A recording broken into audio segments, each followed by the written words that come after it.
তোমরা আজকে জীবনের একটি বড় স্তর পার করে তোমরা এখানে এসেছো। আমি তোমাদেরকে বলতে চাই, তোমরা এতদিন ছিলে, আমি কথা বেশি বলবো না, একবারে কাটা কাটা কয়েকটা কথা বলবো। এতদিন তোমরা ছিলে একটা পুকুরের ভিতরে। পুকুরের ভিতর থেকে একটা ব্যাংকে এনে সমুদ্রে ছেড়ে দিলে যে অবস্থা হয়, আজকে তোমাদের অবস্থাটা আমার মনে হয় সেরকমই। কারণ আমারও এরকম একটা জীবন ছিল। আমি এসএসসি পাস করার পরে যখন আমার কলেজে ভর্তি হলাম, তখন দেখলাম যে অবাধ স্বাধীনতা।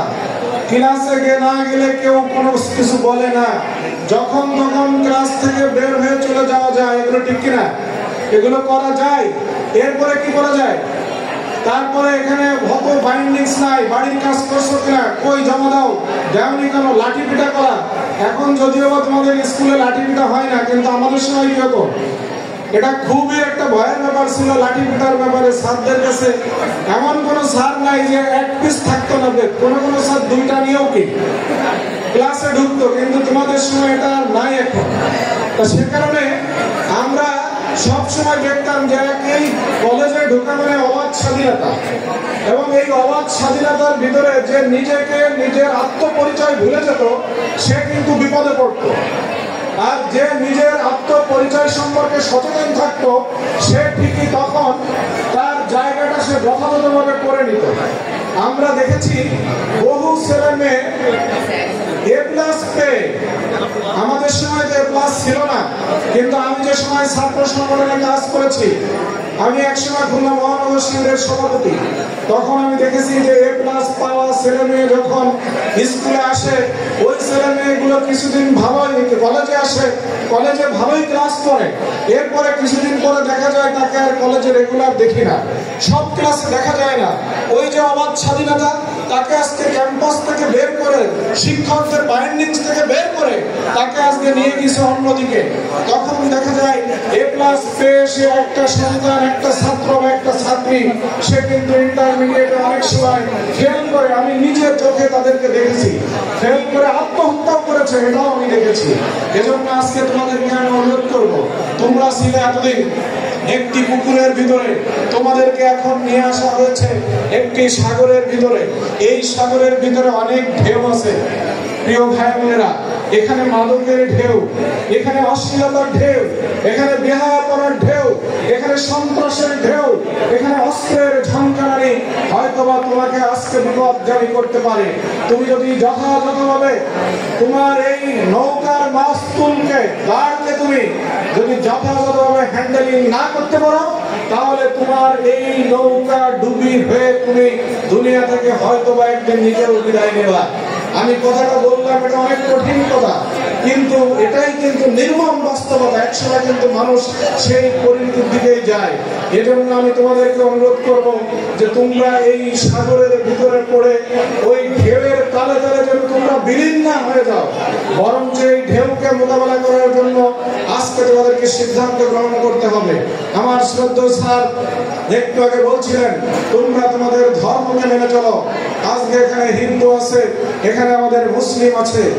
এই মুসলিম হিন্দু যার যার ধর্ম, কোনোদিনও ধর্ম কাউকে কিন্তু বিপদগামী করে না।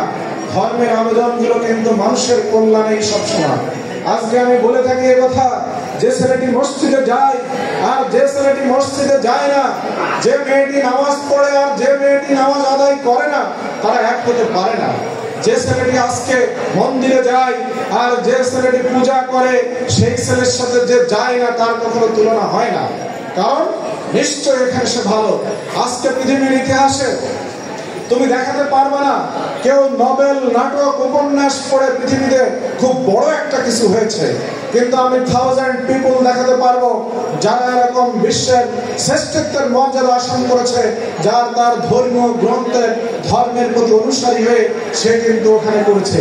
আজকে আর তুমি শিক্ষককে ভয় করবা, আজকে তোমার বাবাকে ভয় করবা, বড় ভাইকে ভয় করবা, করে একটা অন্যায় কাজ থেকে বিরত থাকলে, কিন্তু যখন শিক্ষক দেখবে না, যখন বাবা দেখবে না, যখন মা দেখবে না, যখন বড় ভাই দেখবে না, তখন তো তোমাকে ওই অন্যায় কাজটি করার জন্য তোমার পাশবিক শক্তি তোমাকে আজকে প্ররোচনা দিবে। এজন্য আমাদের ভয় করতে হয় মাত্র একটা জায়গায়, সৃষ্টিকর্তার জায়গায় যারা মুসলমান আছো তারা যদি মনে করো যে হ্যাঁ আমি আল্লাহকে ভয় করব, দুনিয়ার আর কাউকে ভয় করব না, তাহলে তোমার যত রকম অন্যায় কাজ, যত রকম অপকর্ম করার সুযোগ আসবে তারপরও তুমি করবা না।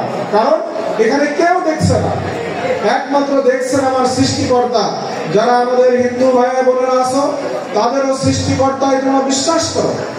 আমার অনুরোধ যে তোমরা যে যে ধর্মে আছো সেই ধর্মের অনুসরণ করে তুমি সামনের দিকে এগিয়ে যাও। প্রিয় ভাই এবং বোনেরা, আজকে তোমাদের এই সমাজে নষ্ট হওয়ার মতো অনেক জিনিস উপকরণ তোমাদের সামনে আছে। আমরা যখন এসএসসি পাস করেছিলাম তখন মোবাইল কি সেটাও জানতাম না, দুনিয়ায় ছিল না আমাদের। তখন ফেসবুক সোশ্যাল মিডিয়া কিছুই ছিল না, একটা বিটিভি ছিল। এই বিটিভিতে তাও সারাদিন কোনো বিটিভি খোলা থাকতো না, বিকেল বেলা সন্ধ্যার সময় হতো, হয়তো রাতে একটা নাটক দেখতো, সপ্তাহে একটা সিনেমা হতো, মাস শেষে শেষ সপ্তাহে একটা সিনেমা হতো। সে সময় আমরা হয়তোবা অনেক কিছু জায়গা থেকে আমরা দূরে থাকতাম কিছু না পাওয়ার কারণে। কিন্তু তোমাদের হাতের মুঠোয় আজকে সারা বিশ্ব। আমি বলবো না তুমি সোশ্যাল মিডিয়া থেকে দূরে থাকো, তুমি তথ্য প্রযুক্তি থেকে দূরে থাকো, এটা বলা ঠিক না, এটা বলা এখন যাবে না। তাহলে তোমাকে কি করতে হবে? তুমি যে সময় ফেসবুক চালাও, আজকে অধিকাংশ সময়টা আমাদের নষ্ট হয় ফেসবুকে। তুমি যে সময় ফেসবুক চালাও, আমি তোমাকে বলবো তুমি কয়েকটি প্রশ্ন করবা নিজেকে, যে আমি এই ফেসবুকে কেন ঢুকছি, আমার ঢোকার উদ্দেশ্য কি? যদি তোমার এই অ্যান্সারটা নিজের বিবেক ছাড়া দেয় যে না, যে কাজে ঢুকছি সেই কাজটা না নেই, তাহলে তুমি ঢুকবা। তুমি ঢোকার পরে বলবা, নিজের বিবেককে প্রশ্ন করবো যে আমি কতক্ষণ এই ফেসবুক চালাবো। যদি বলে যে তুমি 1 ঘন্টা চালাও, 1 ঘন্টা চালাবো, 2 ঘন্টা চালাবো। যদি বলে না, তোমাকে 1 ঘন্টা না, এখানে 10 মিনিটে বের হয়ে আসা উচিত, তাহলে তোমাকে সেইটা আসতে হবে। এরপরে তুমি তোমার নিজেকে প্রশ্ন করবা যে আমি এই ফেসবুকে কি করব, কি দেখবো। এই প্রশ্নের অ্যান্সার তোমার যা আসবে তুমি সেই অনুযায়ী কাজ করবা। বিবেকের রায়টাকে, বিবেকের অ্যান্সারটাকে তুমি মেনে নিবা। যদি নিয়ে তুমি চালাতে পারো, তাহলে আমার বিশ্বাস যে আমাদের আজকে এই ফেসবুকের তথ্য প্রযুক্তির মাধ্যমে আমাদের ছাত্র ছাত্রী তরুণ প্রজন্ম কেউ নষ্ট হবে না, বরঞ্চ এই তথ্য প্রযুক্তি এই ছাত্র ছাত্রীদেরকে যেমন আজ গড়ে তুলবে, সেদিকে ঠিক আমার এই বাংলাদেশকে আগামী দিনে বিশ্বের দরবারে একটি রোল মডেল, উন্নত রাষ্ট্র হিসেবে গড়ার কাজে ভূমিকা রাখবে ইনশাআল্লাহ। আমি এটা বিশ্বাস করি। এজন্য আমি তোমাদেরকে অনুরোধ করবো যে তথ্য প্রযুক্তি তোমাকে আমি বের হতে বলবো না, কিন্তু তথ্য প্রযুক্তির ভিতরেই তুমি থাকবা। কিন্তু এই তথ্য প্রযুক্তি তোমার জীবনে কতটুকু কল্যাণ বয়ে আনবে, এটা তুমি ওখানে ব্যবহার করার আগে, ইউজ করার আগে তোমাকে এটা বিশ্বাস করে নিতে হবে। প্রিয় ছাত্র ছাত্রী ভাই এবং বোনেরা, তোমরা যখন আজকে এই ক্যাম্পাসে আসবা, তোমাদেরকে বিভিন্ন ভাইরা বিভিন্ন রকম আহ্বান করবে যে এসো, তুমি এদিকে আসো, তুমি আমার দলে আসো, আমার আদর্শের দিকে আসো। আমি বলবো না যে তুমি এইটা যাবা, এটা যাবা, এটা যাবা না, এই কথা আমি বলবো না। কিন্তু তোমার একটা বিবেক, মর্যাদা বোধ সবকিছু আল্লাহ দিয়েছেন। এইটা তোমাকে বিশ্বাস করতে হবে যে হ্যাঁ, আমাদের বড় ভাইয়েরা ডাকবে, এটাই আমাদের বাংলাদেশের রাজনীতির কালচার, এটাই আমাদের শিক্ষা প্রতিষ্ঠানের কালচার। সেক্ষেত্রে তোমাকে এটাকে মেনে নিতেই হবে। নিয়ে আসতে তোমাকে সেটাকে দেখতে হবে যে কারা কিভাবে আমাকে ডাকছে। তোমাকে আজকে দেখতে হবে যে কার কর্মসূচির ভিতরে আজকে একজন ছাত্রকে মানুষ করে গড়ে তোলার যাবতীয় বিষয়গুলো নিহিত আছে। আমি এখানে দাঁড়িয়ে বলতে চাই, বাংলাদেশ ইসলামী ছাত্র শিবির এমন একটি সংগঠন, আমি দেখেছি ছাত্র জীবনে যে ছেলেটি কোনোদিনও স্কুলে কলেজে লেখাপড়া করার স্বপ্ন দেখি নাই, আমাকে আল্লাহ সুযোগ দিয়েছিলেন সেই ছেলেটিকে তুলে এনে গ্রাম থেকে, একটা এতিম শিশুকে তুলে এনে ছাত্র শিবিরের মাধ্যমে আমরা লেখাপড়া করিয়ে তাকে আজকে দেশের সর্বোচ্চ ডিগ্রি অর্জন করে দিয়ে সেও একটি এখন পাবলিক ইউনিভার্সিটির অ্যাসিস্ট্যান্ট প্রফেসর হিসেবে দায়িত্ব পালন করছে। প্রিয় ছাত্র ছাত্রী ভাই এবং বোনেরা, ছাত্র শিবির এমন একটি সংগঠন যে ওই মাঠ থেকে তুলে এনে, আজ ওই বস্তির থেকে তুলে এনে একটি ছাত্রকে বিশ্ববিদ্যালয়ের শিক্ষক পর্যন্ত তৈরি করে দিতে পারে। আজকে তোমরা এখানে যারা আসো, আমি তোমাদেরকে অনুরোধ করব যে এই ক্যাম্পাসে যদি আজকে সত্যিকার অর্থে তোমাদের সেই গাইডলাইন নিয়ে যেতে হয়, তাহলে তোমাকে এখানে ছাত্র শিবিরের সহযোগিতা নিলে নিশ্চয়ই তুমি হারবে না। আজকে তথ্য প্রযুক্তির মাধ্যমে তুমি এটা দেখছো। প্রিয় ছাত্রছাত্রী ভাই এবং বোনেরা, আমি তোমাদেরকে বলবো, আমাদের যে শিক্ষা কারিকুলাম, এই শিক্ষা কারিকুলাম দিয়ে আজকে আমরা ডিগ্রি অর্জন করছি, মানুষ তৈরি হচ্ছে, কিন্তু সত্যিকার অর্থে একজন যে আদর্শ মানুষ আমাদের চাওয়া পাওয়া ছিল, সেই মানুষটা আমরা এখনো সমাজের সব জায়গায় পাই না। এইখানে আমাদের জীবনের ভীষণ মিশনকে আমরা গ্রহণ করতে পারি না, এজন্য আজকে আমাদের দেশ এখনো পিছনে আছে। আমি আগে একদিন বলছিলাম এই হলরুমে এ প্লাস সংবর্ধনায় যে বাংলাদেশের কোনো খেটে খাওয়া কৃষক, মজুর, শ্রমিক তারা কি কেউ দুর্নীতি করে? বলো আমাকে। তারা কেউ দুর্নীতি করে না। দুর্নীতি করে কারা? তোমার মতো আমার মতো public university, medical university, engineering university থেকে যারা সর্বোচ্চ ডিগ্রি নিয়ে বের হয়েছে তারাই আসছে। সরকারের বিভিন্ন পদে বসে, চেয়ারে বসে বসে তারা আজ দুর্নীতির পাহাড় তৈরি করে। এজন্য আজ আমরা যারা আছি আমাদেরকে সিদ্ধান্ত নিতে হবে যে আমার শিক্ষা আমাকে কি সেই দুর্নীতি দেয়? দুর্নীতি করতে শিখাবে? আমরা একটা ছেলেকে যখন বলি ছোটবেলায় অঙ্ক করতাম আমরা, এখন আছে কিনা আমি জানি না, যে 1 লিটার দুধের ভিতরে যদি 1/2 লিটার পানি মিশ্রণ করা হয়, সেই দুধ বিক্রি করে কি পরিমাণে মুনাফা হয়। তাহলে একজন কমলমতি শিশুকে শিক্ষা দেওয়া হয় যে তুমি কিভাবে একটা দুধের ভিতরে তুমি ভেজাল দিবা, এটাই হলো আমাদের শিক্ষা। এই শিক্ষা থেকে কোনোদিন একজন ভালো আদর্শবান নীতিবান মানুষ তৈরি হওয়া অনেক কঠিন। আমি তাই তোমাদেরকে অনুরোধ করবো, তুমি যদি তোমার ধর্মের কাছে ফিরে যাও তাহলে তুমি সেই নীতি আদর্শকে তুমি সেখান থেকে শিখতে পারবে। প্রিয় ছাত্রছাত্রী ভাই এবং বোনেরা, আজকের সংকট আমাদেরকে খেয়াল করতে হবে। আমরা আজ মানুষের মধ্যে বিভাজন তৈরি করছি, হানাহানি, কাটাকাটি, মারামারি তৈরি হচ্ছে এখান থেকে।